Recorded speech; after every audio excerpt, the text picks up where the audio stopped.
Hi, I'm Sagnik, and today I'm going to present a paper called Chat2Map Efficient Scene Mapping from Multi-Ego Conversations. In this work, we propose a new task in which, given an unmapped 3D scene with two people wearing AR glasses moving about in it and casually talking, We can look around. We can look around a little bit. Let's talk about like objects in the room.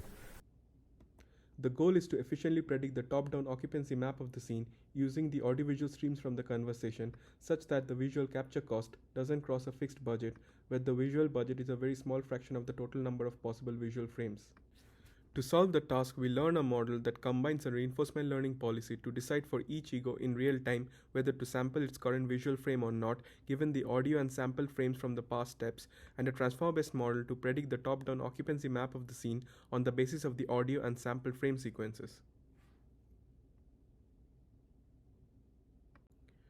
For those of you who are not very familiar with top-down scene maps, the top-down map of a 3D scene basically describes the interior spaces and boundaries of the scene. The scene boundaries in this case are usually in the form of walls. A top-down map also tells us what type of objects there are in the scene and where they are located. Essentially, it is a scene representation that captures both geometry and semantics of the scene.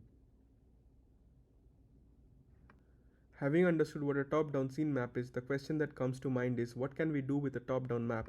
Top-down maps help with scene understanding and can be used for various AR/VR applications. For example, they can reveal the scene layout at various granularities, like semantic or geometric maps, floor plans, or walls and interior spaces, etc. They can also be used for applications like episodic memory, where the task is to locate an object in a 3D scene given a video walkthrough of it. Additionally, top-down maps are commonly used for solving tasks in robotics.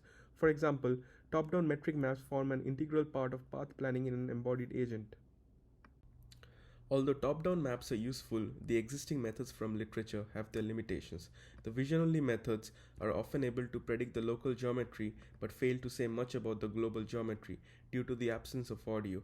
Among the audiovisual methods, some methods are limited to relatively simple environments like polyhedral rooms, while others, despite being able to generalize to realistic 3D scenes, often use chirp signals for mapping, which are very intrusive in nature or are not sample efficient. That is, the model needs to look at all frames in a short video walkthrough of the scene to produce the map. In this work, we propose a new task where we efficiently map a scene from the conversation of a group of people wearing AR glasses. Concretely, given an unmapped 3D environment where two people wearing AR glasses are moving and casually talking, we aim to efficiently use their egocentric audiovisual streams and estimate the top-down occupancy map of the scene in real time, such that the cost of the visual capture doesn't exceed a pre-specified budget. Our visual budget is a very small fraction of the total number of possible frames in the episode, leading to a large saving in the energy cost of mapping, as we later show in the video. Note that our top-down map is in the form of geometric occupancy, which reveals the occupied and free spaces in the scene. Also, in the rest of the talk, I'll refer to each conversation participant as an ego. During a conversation episode, each egocentric audiovisual observation contains the 90-degree field of view image of the scene and the multi-channel spatial audio comprising the speech from self and also from the other ego. Note that the received audio could also be mixed with ambient environment sounds.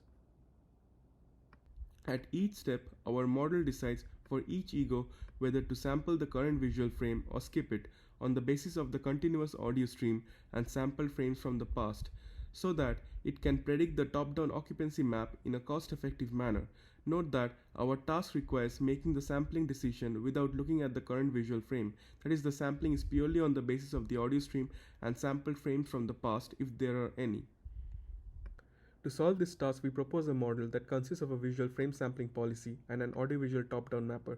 While the sampling policy decides which visual frames to sample during the episode in real time, the audiovisual mapper jointly uses the audio streams and the sampled frames from the two egos to do the mapping. Our sampling policy is a reinforcement learning policy. The policy input encoder takes the visual frame and the local 90-degree field of view occupancy map from the last step if it was sampled, along with the audio and camera pose from the current and last steps as inputs, and produces an embedding for each ego. Next, we fuse the embeddings for the two egos and pass it to a GRU that produces the policy state embedding.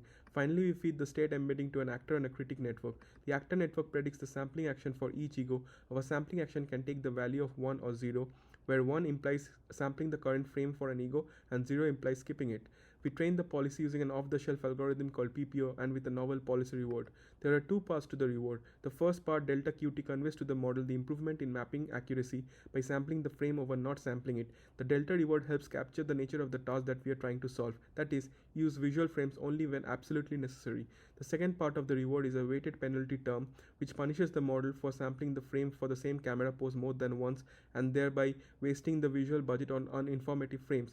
Our shared scene mapper takes the visual frame, 90-degree field of view, local map, audio and camera pose from the past and current steps as inputs, encodes them and passes them through a transformer and predicts the local 360-degree field of view map for each step as its output. We train the mapper by using an average binary cross entropy loss between the predictions and the target maps. We test our model in two settings: passive mapping where the mapper has access to all visual samples, and active mapping where the model actively decides which frames to sample. While passive mapping helps gauge improvements in the mapper design, active mapping evaluates the benefits of a sampling policy. Further, we evaluate in simulation using the Matterport 3D scenes and sound spaces spatial audio simulations, and also on real world data collected in a mock up apartment. Our evaluation metrics are the mean F1 score and the mean intersection over union computed over the occupied and free areas.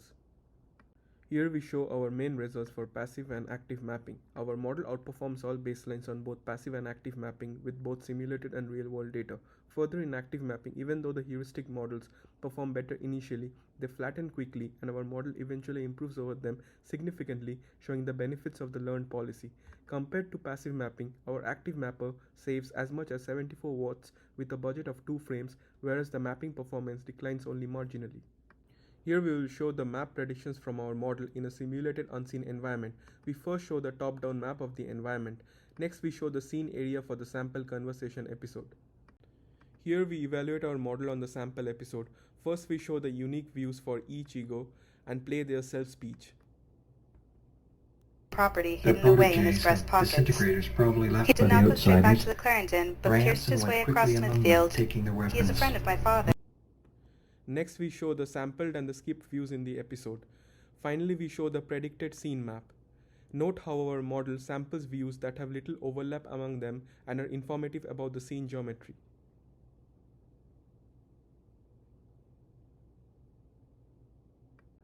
Also note how our model can complete structures partially visible in the sampled views and use audiovisual cues to anticipate unseen areas.